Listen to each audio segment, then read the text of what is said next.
melhor, os danos à saúde serão minimizados, ou seja, isso é um pequeno exemplo para mostrar que a sociedade de hoje precisa de um promotor que tenha o talento para resolver os conflitos, que saiba dialogar, que tenha uma atitude madura na sua atuação dentro do gabinete, não só propondo ações bem fundamentadas, longas, com jurisprudência, com citações de direito romano ou em latim. Isso é muito bonito, é muito culto, erudito, mas nós precisamos de eficiência. Existe um princípio na Constituição. E qual é o promotor eficiente? Aquele que consegue obter o resultado social que aquela sociedade precisa de maneira rápida. Justiça boa é justiça que é distribuída de maneira eficaz. Então a sociedade precisa do promotor que saiba fazer isso, do promotor que saiba se comunicar de maneira adequada. Comunicação não é uma perfumaria, não é algo acessório. O promotor precisa saber se comunicar com a comunidade. Quando ele atende o público, ele precisa saber escutar e precisa saber se fazer compreender pela comunidade para cumprir a sua missão. Então, tudo isso faz parte de um conjunto de aspectos, de facetas modernas desse novo Ministério Público. Quando se alarga o rol de atribuições, o promotor não é só da área criminal, mas ele defende interesses difusos e coletivos, ele tem que se aproximar inexoravelmente da comunidade. Não há como imaginar hoje o promotor de justiça fechado no gabinete. O promotor que se fecha no gabinete, ele não é um bom promotor.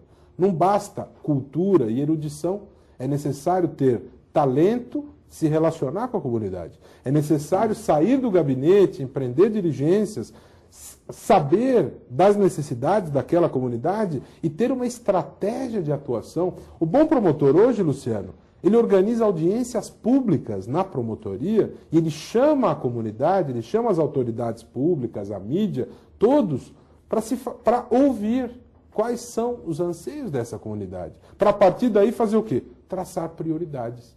Construir uma estratégia da atuação da promotoria. E qual é a melhor estratégia? Aquela que esteja perfeitamente conectada aos anseios dessa comunidade. Não tem sentido fazer o trabalho de promotor desligado disso, fechado no gabinete. Quem pensa assim não é um promotor dos dias de hoje.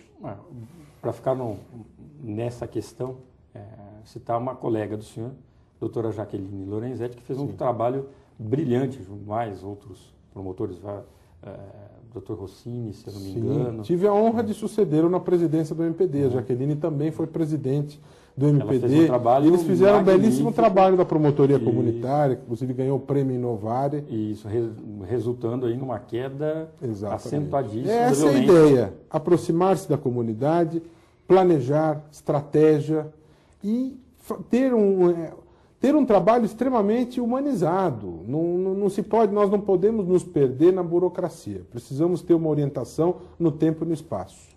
E o MPD pensa muito assim, Luciano. Algumas pessoas perguntam, mas o que é o MPD? Qual o sentido de ter uma organização que defenda esses valores democráticos e tal? E eu acho sempre interessante falar um pouco a respeito disso. Aliás, esses nomes que você citou, a Jaqueline e o Rossini, são colegas também que participam do MPD, que integram o MPD há bastante tempo, né?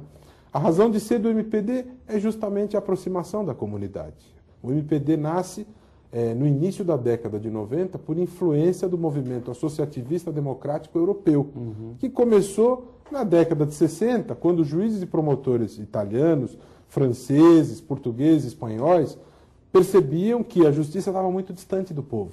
A justiça falava uma linguagem que não era compreendida.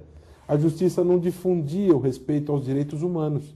E o acesso à justiça não era pleno, amplo e democrático.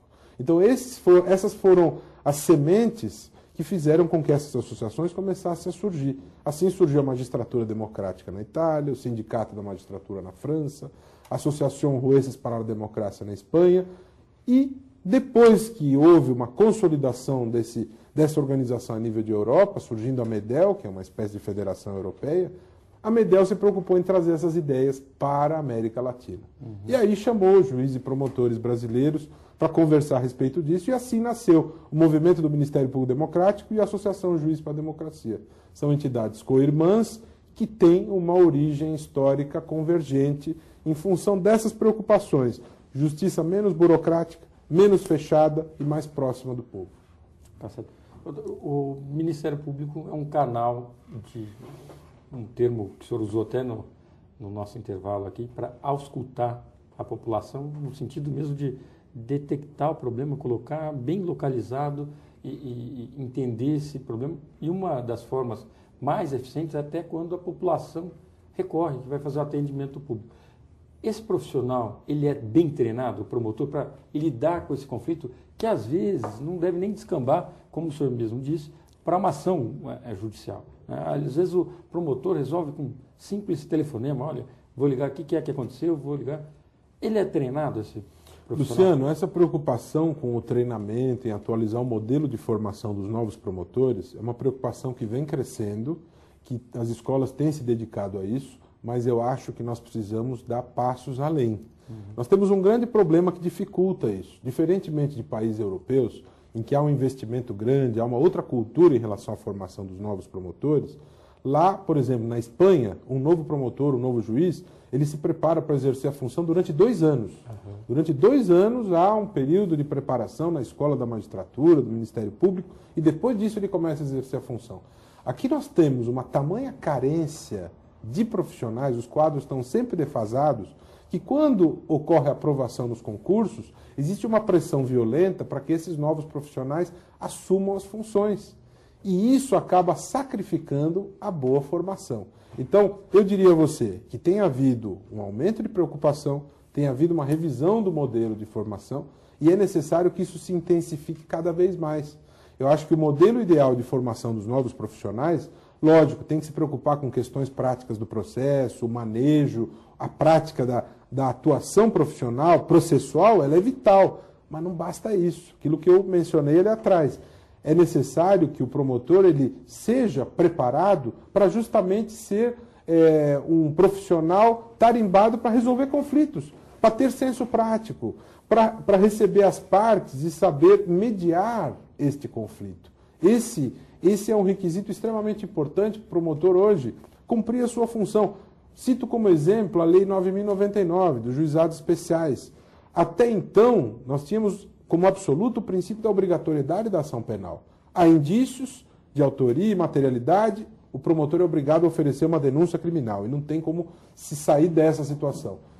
Com a Lei 9.099, nós temos uma relativização dessa situação e nós temos a possibilidade dos acordos penais. E o Ministério Público tem a responsabilidade de dosar que proposta faz, que tipo de acordo propõe, o convencimento do responsável em aceitar o acordo. Tudo isso pressupõe talento no sentido de persuadir, de negociar. O promotor precisa ser um bom negociador. No bom sentido. Não é negociação comercial. Não é negociação industrial. Social, né? É uma negociação social, é a boa mediação.